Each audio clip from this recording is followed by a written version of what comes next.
Bienvenue à toi qui m'écoutes et qui prête l'oreille de ton cœur à mon témoignage. Où que tu sois dans le monde, j'espère que tu vas bien, parce que moi je suis très contente de te retrouver. Ouais, j'avais dit que je revenais très vite. Bon, toi et moi on sait très bien que l'homme propose, et c'est Dieu qui dispose.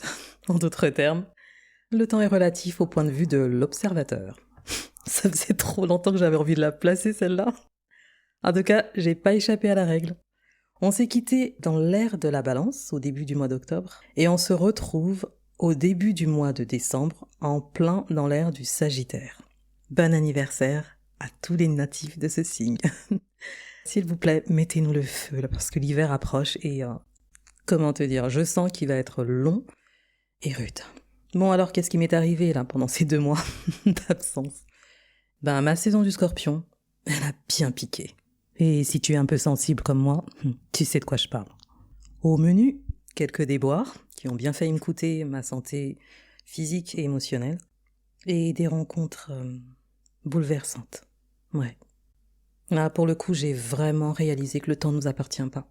Mais à tel point que cette période assez lourde, je dois dire, ainsi que ces rencontres inattendues, ont vraiment été une source de grosses prises de conscience. Et là, je te parle au pluriel. Ouais, le choc a été assez violent. Assez violent pour créer une brèche, ici, là, dans mon cœur, pour que l'amour du Christ se ferait un chemin encore plus large. Je crois que j'ai vécu une ouverture de cœur. Apparemment, j'en avais besoin. Et plus étonnant encore, c'est que cette prise de conscience avait un lien direct avec notre voyage dans le temps. Et là, l'image que j'ai, c'est comme un long cycle de 9 ans qui trouve sa raison d'être en 2025. Et non pas pour en recréer une autre, mais j'ai l'impression que c'est pour laisser apparaître une porte entr'ouverte vers un temps nouveau. Un temps inconnu, du moins pour moi. Mais cela sera sans doute le début d'un autre voyage, d'une toute nouvelle histoire. Pour l'heure, je t'embarque dans la 2e partie de Songe. Je te souhaite une belle écoute et un bon voyage.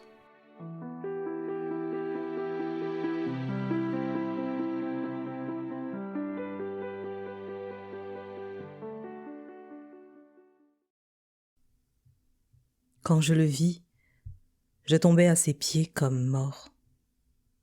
Il posa alors sa main droite sur moi en disant « N'aie pas peur, je suis le premier et le dernier, le vivant. » Je ne me souviens plus très bien comment j'ai fait pour arriver jusqu'à chez moi, ni même comment j'ai réussi à enfiler mon pyjama.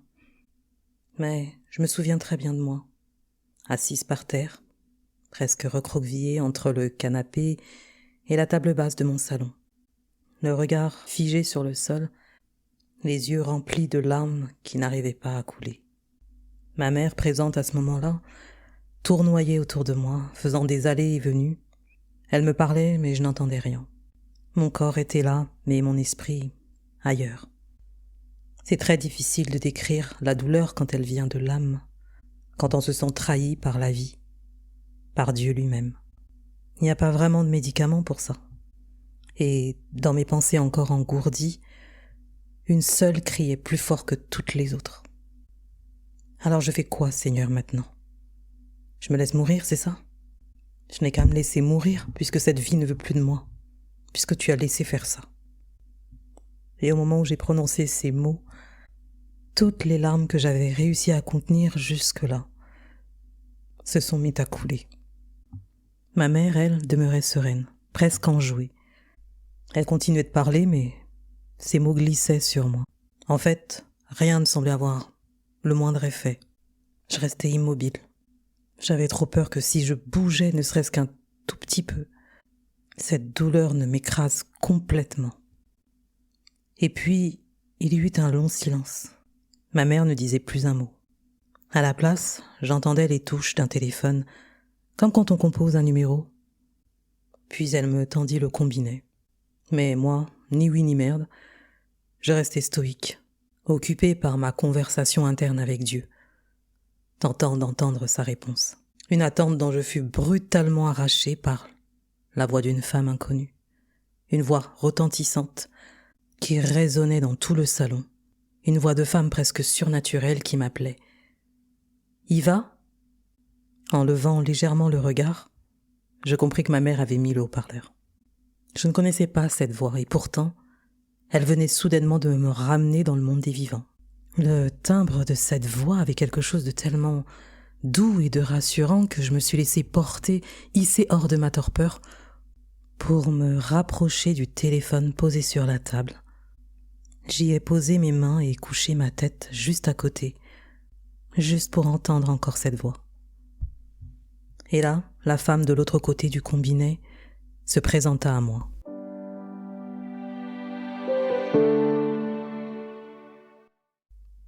Elle s'appelait Victoria. C'est ainsi que je l'appellerai ici, pour préserver son anonymat. C'était une femme de pasteur, mais pas n'importe lequel. Il était le pasteur de l'église que fréquentait ma tante, l'une de mes tantes, qui était la jeune sœur de feu mon papa. N'ayant pas connu ce dernier, je n'étais pas très proche d'elle. Puis elle m'expliqua comment elle était rentrée en contact avec ma mère pour m'arriver. Apparemment, tout était parti d'un rêve. Un rêve dans lequel ma tante fut visitée par son grand frère, mon père. C'est ce qui avait conduit ma tante à supposer que quelque chose de grave s'était peut-être produit dans la vie des enfants de son frère. Et elle avait contacté ma mère pour vérifier cette hypothèse. Et c'est ainsi que ma tante fut mise au courant des examens que j'avais passés, puis des résultats qui étaient tombés. Elle, qui était sur le point de voyager, se sentit poussée, presque obligée de retarder son vol pour mettre ma mère en relation avec Victoria, qui, selon ses dires, était une femme d'exception, toute désignée, par-delà le voile qui sépare les vivants des morts, à me venir en aide. Le timing et la manière dont je m'étais retrouvée en contact avec Victoria étaient pour moi de l'ordre du divin. J'écoutais religieusement et silencieusement Victoria quand elle évoqua son parcours de vie, comment elle était devenue femme de pasteur, son combat pour être maman, et de la puissance de la présence de Dieu qui l'avait toujours guidée, de Christ qui était devenu son rempart et sa force. Et là, elle me posa cette question. Acceptes-tu la présence de Dieu, la volonté de Dieu, à travers l'expérience du cancer? Non pas en me résignant, mais en accueillant Jésus-Christ dans mon cœur pour le laisser accomplir ce qu'elle appelait la gloire de son Père. Seigneur, je dus rassembler toutes mes forces pour réussir à articuler un simple « Oui, je le veux », mais ces mots étaient venus du plus profond de mon cœur. Alors elle m'invita à répéter ces paroles mot pour mot et déclara avec force dans sa voix. Comme il est écrit dans Apocalypse 1, verset 18, « J'étais mort et voici, je suis vivant au siècle des siècles. Je détiens les clés de la mort et du séjour des morts. » Et elle m'intima à ne pas baisser les bras et à répéter tout ce qu'elle dirait avec toute l'autorité de mon cœur. C'est exactement ce que je fis, tièdement au début et puis, peu à peu, avec l'élan d'un cœur battant. Seigneur, ne nous laisse plus être esclaves de la peur. Ne nous laisse plus subir les attaques de la peur. Tu nous as enseigné que tu n'es pas un Dieu limité. Ô Père, tu nous as enseigné l'importance de booster notre foi. Tu nous as enseigné l'importance des témoignages victorieux. Père, nous déclarons et nous décrétons dans le nom de Jésus que nous allons remporter la victoire, quels que soient les défis, quelles que soient les situations périlleuses ou compliquées. Ô Seigneur, accorde-nous la grâce.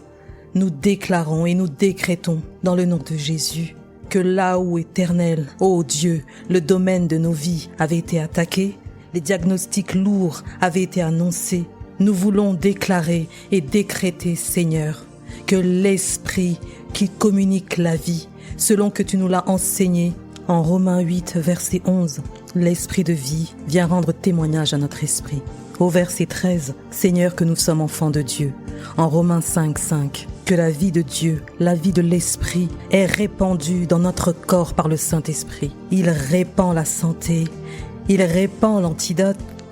Ô Éternel, ô Dieu, il fortifie. Si la mort par le venin n'a pas pu terrasser Paul, je déclare que je ne serai pas emporté, quelle que soit la situation. Je déclare que que je ne serai pas épuisée, quelles que soient les tensions. Je ne connaîtrai pas de dépression. Dans le nom de Jésus, je déclare, mon corps est béni à cause, Seigneur, de tes vérités. Tu as révélé, Seigneur, que ce n'est pas fini, que tu n'es pas un Dieu limité. Oh, j'appelle la vie en moi. Dans le nom de Jésus, Père, je viens déclarer, éternel ô Dieu, merci pour l'antidote. Au nom de Jésus, Père, nous avons déclaré, nous avons proclamé que maintenant, à travers la méditation, nous grandissons, nous augmentons. Ce qui nous effrayait hier ne nous effraie plus aujourd'hui. Ce qui nous avait terrassé hier ne nous terrassera plus aujourd'hui. Ma foi augmente, Père. Ce n'est pas en vain que j'ai vécu ces choses. Dans le nom de Jésus, je déclare mon triomphe.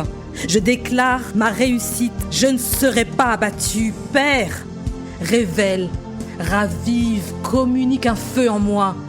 Booste ma foi. La soif de te connaître, le désir de te connaître. Là où ma foi était partie, là où la peur était entrée, la peur n'aura plus aucun effet. Les filtres de la peur sont ôtés dans le nom de Jésus. Père, merci. Et je déclare, je n'aurai plus peur. Non, je n'aurai plus peur. Père, nous te disons merci pour cette transformation dans ma vie. Non, ma foi ne sera pas ébranlée. Je déclare que l'esprit de vie habite en moi. Et si Christ habite en moi, si Christ a ressuscité d'entre les morts, oh, alors j'appelle la résurrection de l'audace, résurrection du courage, résurrection de ma foi, résurrection dans le nom de Jésus. Et à ce moment-là, elle me demanda, donne-moi un bon amen. Amen. Merci Seigneur. Sans même m'en rendre compte, je m'étais levée. Je souriais, je battais des mains, je sautais, je dansais et je pouvais entendre chanter dans mon cœur. Frappez et l'on vous ouvrira. Clairement, quelqu'un d'autre que moi avait frappé à cette porte depuis l'au-delà et c'est Victoria qui avait été envoyée pour l'ouvrir pour moi. Il était minuit passé quand nous avons raccroché. Un nouveau jour s'était levé. Le jour de mon anniversaire. Merci Victoria. Merci Seigneur.